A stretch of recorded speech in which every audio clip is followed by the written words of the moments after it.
ఒక నియోజకవర్గానికి ఇంటి యజమానిలాగా ఉండేవాడే ఎమ్మెల్యే. ఒక నియోజకవర్గం అంటే దాదాపుగా మన తెలంగాణలో 2,00,000 ఓటర్లు వస్తారు. అంటే దాదాపు అప్రాక్సిమేట్‌గా 2,50,000, 3,00,000 గూడా జనాభా వస్తది. అట్లాంటి జనాభాకు ఆయన ఒక ఇంటి యజమానిలాగా, ఒక ఇంటి పెద్దలాగా ఉండాల. ఇప్పుడు ప్రెజెంట్ ఈ గవర్నమెంట్‌లో చూసుకుంటే 90% మంది ఎమ్మెల్యేలు ప్రజలకు అందుబాటులో ఉండడం లేదు. వాళ్ళు ఎప్పుడు కలుస్తారో ప్రజలని తెలవదు. రేవంత్ రెడ్డి చెప్పినట్టు ప్రజా దర్బార్లు లేవు. ప్రజల సమస్యలు పట్టించుకోవడానికి వారానికి ఒక రోజు కేటాయించే ఆ క్యాంప్ ఆఫీసులు మూగబోతున్నాయి. క్యాంప్ ఆఫీసులో జనాలు రప్పియడం లేదు, రమ్మనడం లేదు, వచ్చినోళ్ళను అసలు కలవడం లేదు. అసలు ఎమ్మెల్యేలు అనేవాళ్ళు ఉన్నారా అనేది డౌటొస్తుంది ఒక్కొక్కళ్ళకి. అసలు వీళ్ళేమన్నా ఇండియాలో ఉన్నారా? లేకపోతే విదేశాలకు పాకిస్తాన్‌కి పోయిన్లా అనేది ఒక డౌటొస్తుంది.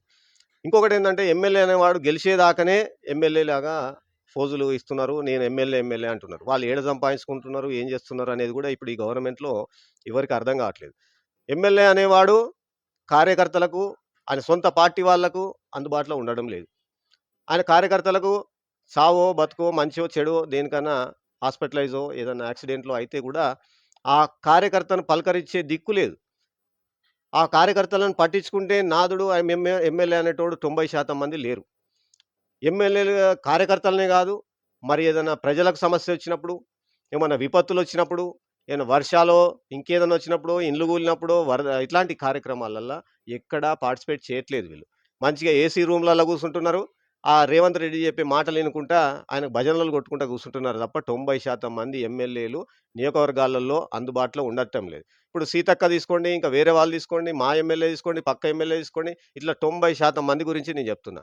కాబట్టి ఎవ్వరు ప్రజలకు గాని, వీళ్ళు సేవ చేసిన దాఖలా 2.5 సంవత్సరాల నుంచి ఎక్కడా లేదు అని చెప్తున్నా. ఆ అరకొర స్కీమ్‌లిస్తే, ఆ శంకుస్థాపనలు, ఓపెనింగులు తప్ప, మీరు ఎక్కడ వచ్చి ఒక ప్లానింగ్ లేదు నియోజకవర్గంలో, ఒక ఎజెండా లేదు, ఒక విజన్ లేదు. ఎక్కడెక్కడో వలస పక్షుల్లాగా ఒక నియోజకవర్గంకెళ్ళి ఒక నియోజకవర్గానికి ఇప్పుడు ఏది కొల్లేరు సరస్సుకు గదా! మన అరేబియన్ పక్షులొస్తాయి గదా!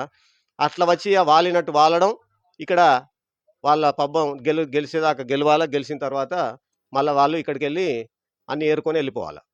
అంటే దీనికోసమేనా మిమ్మల్ని ఎమ్మెల్యే గెలిపించిందని నేను అడుగుతున్నా. కాబట్టి ప్రజలు అందరూ ఇయాల ఆలోచన చేస్తున్నారు. ఎమ్మెల్యేల మీద తిరగబడే రోజులొస్తున్నాయి.